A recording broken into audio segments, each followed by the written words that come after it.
Good morning, I'm Christine. I'm the Pathways Guide. I'm with District 84, Division E, and today I'm going to talk to you about higher level projects. This one in particular is level 3 in the Persuasive Influence Path.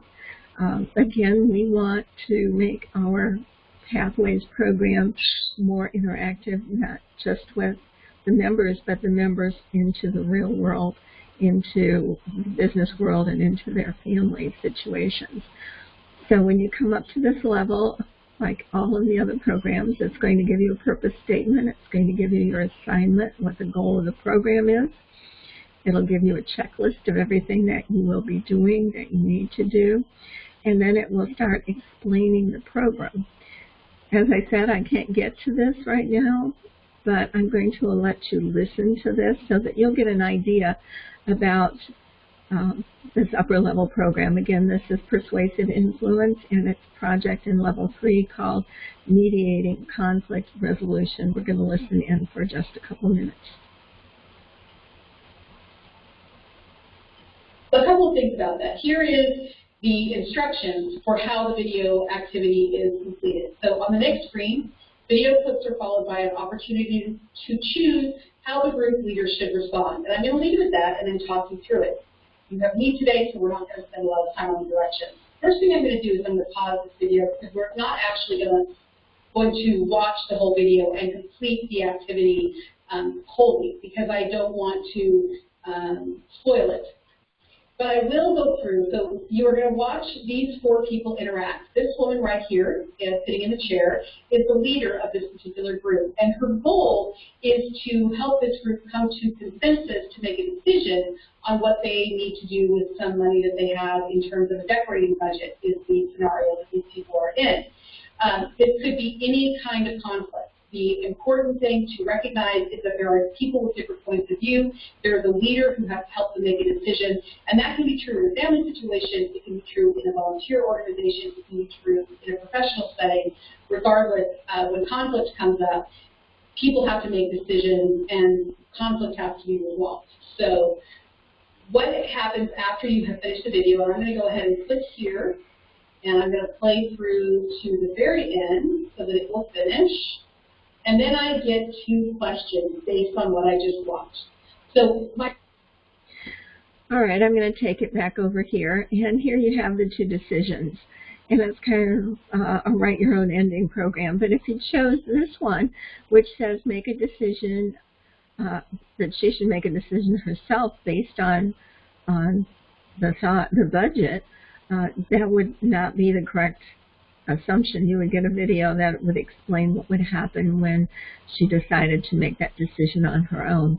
And this one asks the team to make a chart listing the pros and cons for each option. Would be the better choice. It would be the one that is suggested. So after you would do that, then it will take you to another screen, and it will give you another problem and how you would handle the second conflict. Then there is a review at the end. And now there's a review page of what did you learn.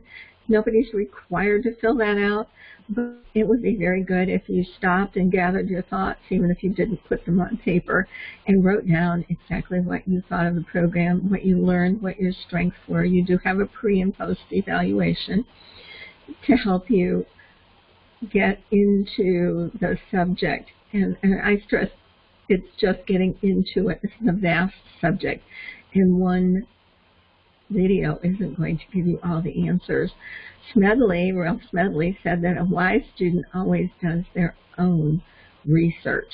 There are lots of books out there, and conflict resolution is a huge, huge topic. And there are a whole many books written on it, and some very wise ways to handle conflict.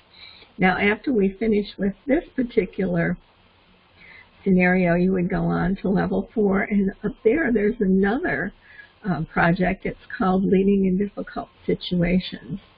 And I'm not going to show it to you now, but once you get there, you have your assignment with the goals and the reasons for these, the scenario.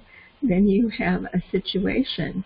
Now, when you do this project, you're going to do a 5 to 7 minute speech on what the project you're going to be heading up is.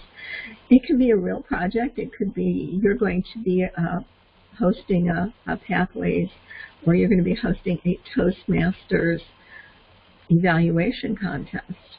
Or it could be you're going to be hosting something else in Toastmasters. It could be something totally outside of Toastmasters. It could be something you're making up.